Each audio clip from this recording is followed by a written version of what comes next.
Last video lecture तक। ये chapter का नाम है प्रोसेस कॉस्टिंग 2, मतलब इंटर प्रोसेस प्रॉफिट। वैसे दुनिया भर की बुक्स में प्रोसेस कॉस्टिंग 2 नहीं बोलते हैं, इंटर प्रोसेस प्रॉफिट बोलते हैं। तो उसमें हम लोगों ने ये अकाउंट बना लिया था, process costing 1 account, process 1 account, process 2 account, ये बना लिया था, और फिनिश स्टॉक अकाउंट बना लिया था। अब एक हम लोगों को स्टेटमेंट बनानी है। ये स्टेटमेंट भी क्वेश्चन में पूछी हुई है। इस स्टेटमेंट को बोलते हैं statement showing actual profit and apparent profit. सुनना ध्यान से। सबसे पहले प्रोसेस 1, इसके बाद प्रोसेस 2, और उसके बाद finished stock account. Process 1, process 2 और फिनिश्ड स्टॉक। अब सबसे पहले हम लोग लिखेंगे यहाँ पे एपरेंट प्रॉफिट। एपरेंट प्रॉफिट मतलब वो प्रॉफिट जो दिखाई दे रहा है। एपरेंट प्रॉफिट मतलब वो प्रॉफिट जो दिखाई दे रहा है। इसको हम लोग नाम दे देते हैं ए। इसके बाद profit in opening stock, profit included in opening stock, इसको हम नाम दे देते हैं B. Profit included in opening stock, ये हमारा बी पॉइंट हो गया। फिर profit included in closing stock, इसको हम नाम दे देते हैं सी। फिर एक कॉलम आएगा डिफरेंस, डिफरेंस को हम नाम दे देते हैं डी, और D equal to B minus C. D equal to B minus C, difference. इसके बाद हम लोग एपरेंट प्रॉफिट में डिफरेंस ऐड कर देंगे। ये जो एपरेंट प्रॉफिट है इसमें ये डिफरेंस ऐड कर देंगे, प्लस कर देंगे। तो यहाँ पे आ जाएगा हमारा actual profit. Actual profit equal to E, E equal to A plus D. E equal to ये ए प्लस ये डी, डिफरेंस वाला डी। ठीक है। अब हम लोग यहाँ पे सबसे पहले तीनों प्रोसेस का एपरेंट प्रॉफिट लिखेंगे। एपरेंट प्रॉफिट मैं बताता हूँ कौन सा होता है एपरेंट प्रॉफिट। ये प्रोसेस अकाउंट 1 है, प्रोसेस 1 अकाउंट। प्रोसेस 1 अकाउंट का एपरेंट प्रॉफिट मतलब ये वाला 13,500। ये प्रोसेस 1 में हमने जितना प्रॉफिट ऐड किया था 13,500। प्रोसेस 2 में ये एपरेंट प्रॉफिट है 22,500। तो 13,500, 22,500 और ये फिनिश स्टॉक का एपरेंट प्रॉफिट 16,250।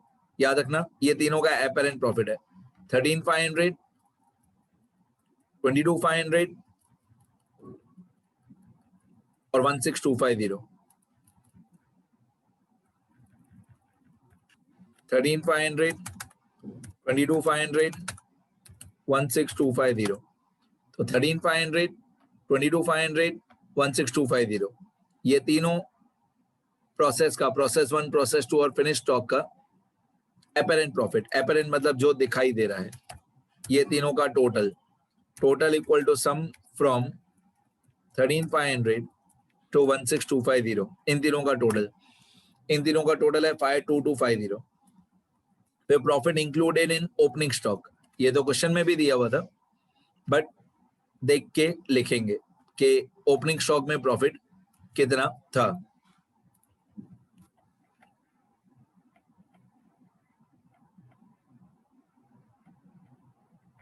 अब हम देख के लिखेंगे कि ओपनिंग स्टॉक में प्रॉफिट कितना था तीनों में, प्रोसेस 1 में, 2 में, फिनिश स्टॉक में। ओपनिंग स्टॉक का प्रॉफिट, ये प्रोसेस 1 में ये ओपनिंग स्टॉक है, ये ओपनिंग स्टॉक का प्रॉफिट 0। ये प्रोसेस 2, ये प्रोसेस 2, ये ओपनिंग स्टॉक का प्रॉफिट 1,500। ये प्रॉफिट ओपनिंग स्टॉक का 1,500। ये फिनिश स्टॉक अकाउंट, ये ओपनिंग स्टॉक का प्रॉफिट 8,250।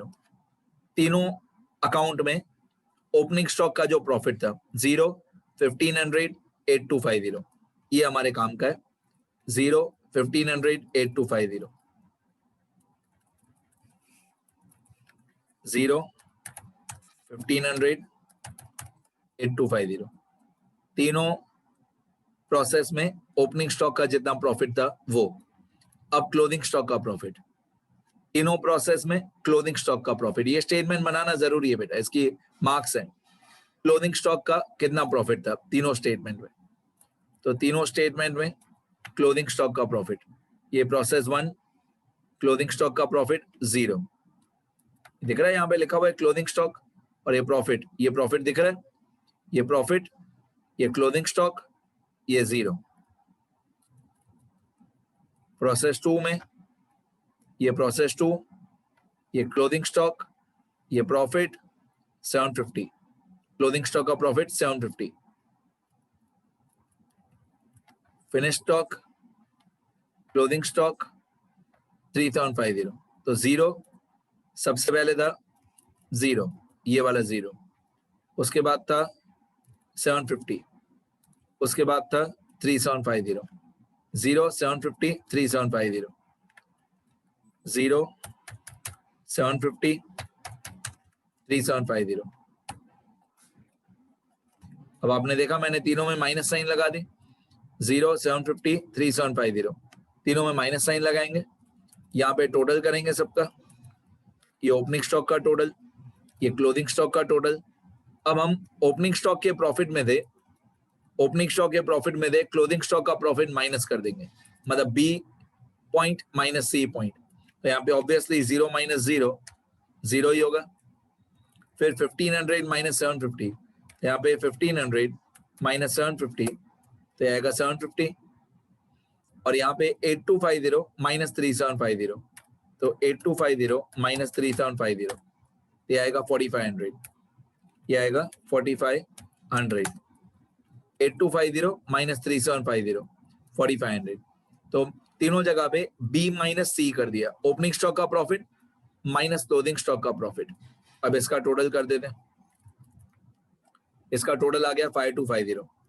अब actual profit equal to E equal to A plus D, ये ए प्लस डी, मतलब ये 13500 प्लस 0, तो यहाँ पे आएगा equal to 13500 plus 0 equal to 13500, यहाँ पे इक्वल टू 22500 प्लस 750, मतलब ये वाला 22500 प्लस ये वाला 750 इक्वल टू 23250, फिर यहाँ पे इक्वल टू 16250 प्लस 4500, 16250 प्लस 4500, तो आएगा 20750। ठीक है, कॉमास लगा देते हैं जैसे दूर से भी दिखाई दे। ठीक है, कॉमा लगा दी मैंने सब में, तो 13500 plus 0 equal to 13500, 22500 plus 750 equal to 23250, फिर 16250 प्लस 4500 इक्वल टू 20750। अब इन सब का सम, तो इन सब का टोटल होता है 57,500। अब ये जो 57,500 है ये बहुत इंपॉर्टेंट अमाउंट है। ये 57,500 आपको चेक करना है, टैली करना है, वेरीफाई करना है कि ये 57,500 जो एक्चुअल प्रॉफिट का टोटल आया, और ये जो 57,500 एक्चुअल प्रॉफिट का टोटल आया, और हमारे फिनिश्ड स्टॉक अकाउंट का प्रॉफिट का जो टोटल आया, फिनिश्ड स्टॉक अकाउंट में जो लास्ट में प्रॉफिट का टोटल आया 57,500, ये सेम आना चाहिए। तो फिनिश स्टॉक अकाउंट का प्रॉफिट जो लास्ट प्रॉफिट है वो, और हमारे यहाँ पे एक्चुअल प्रॉफिट का टोटल, ये 57,500 और ये 57,500 सेम आना चाहिए, मतलब हमारी कैलकुलेशन परफेक्ट है। डन। अब ये क्वेश्चन कंप्लीट हो गया। एक पॉइंट टेक्स्ट बुक वाले और लिखते हैं, मैं बता देता हूं, बट वो आप पॉइंट नहीं लिखोगे तो चलेगा, मैं बता देता हूं। टेक्स्ट बुक वाले क्या करते हैं कि प्रोसेस 1 का जो ये क्लोजिंग स्टॉक था 3700 0, प्रोसेस 1 का जो क्लोजिंग स्टॉक था वो लोग उसको यहाँ पे नीचे लिख देते हैं 3700 और 0, ये लोग लिखते हैं इसको to balance brought down, to balance brought down, मतलब पहले साल का क्लोजिंग स्टॉक, दूसरे साल का ओपनिंग स्टॉक, ऐसा टेक्स्ट बुक वाले लिखते हैं। 3700 0, फिर प्रोसेस 2 में 4500, 3750, 750.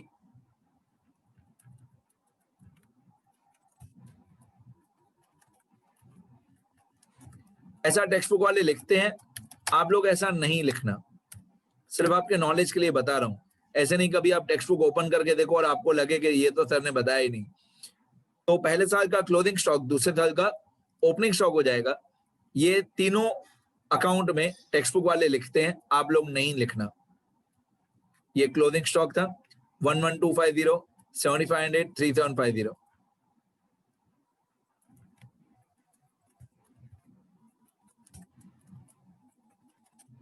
ठीक है, ये लिखने की जरूरत नहीं है। तो बैलेंस ब्रॉट डाउन मतलब ओपनिंग स्टॉक। तो ये जो तीनों अकाउंट में लास्ट में मैंने ओपनिंग स्टॉक लिखा, ये आप लोग नहीं लिखना, ये सिर्फ आपके नॉलेज के लिए था। टेक्स्ट बुक वाले लिखते हैं, आप नहीं लिखना। कौन सी अमाउंट लिखी हुई है? जो क्लोजिंग स्टॉक था वो सेकंड ईयर का ओपनिंग स्टॉक हो जाएगा। सेम प्रोसेस में, प्रोसेस 1 वाला 1 में ही, 2 वाला 2 में ही, फिनिश स्टॉक वाला फिनिश स्टॉक में ही। ठीक है, अब हमारा सम क्वेश्चन परफेक्ट कंप्लीट हो गया। अब आप लोगों को मैं एक बार स्क्रॉल करके बता देता हूं, जैसे आप लिख सको। अगर आप रिकॉर्डेड वीडियो देख रहे हो तो ये सब अच्छी तरह लिखना, ये रूल्स लिखना थियरी वाले पेजेस में। फिर ये पूरा प्रोसेस 1 अच्छी तरह पॉज करके लिखना। ये प्रोसेस 2,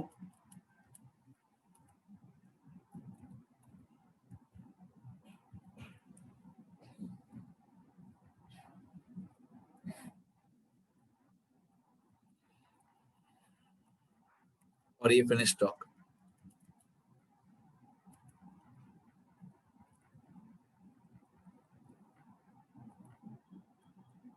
ये पॉज करके लिखते जाना सब। और ये स्टेटमेंट जो है, ये स्टेटमेंट की भी मार्क्स है, ये भी पूछा हुआ है क्वेश्चन में। बस यहां तक ही हमारा आंसर है।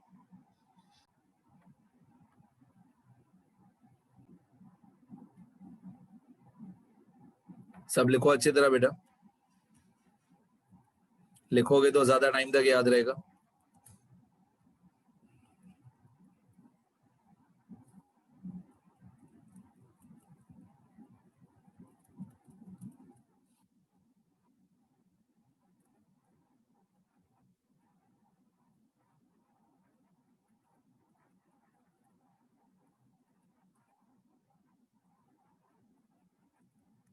लिखो, स्टार्ट करो।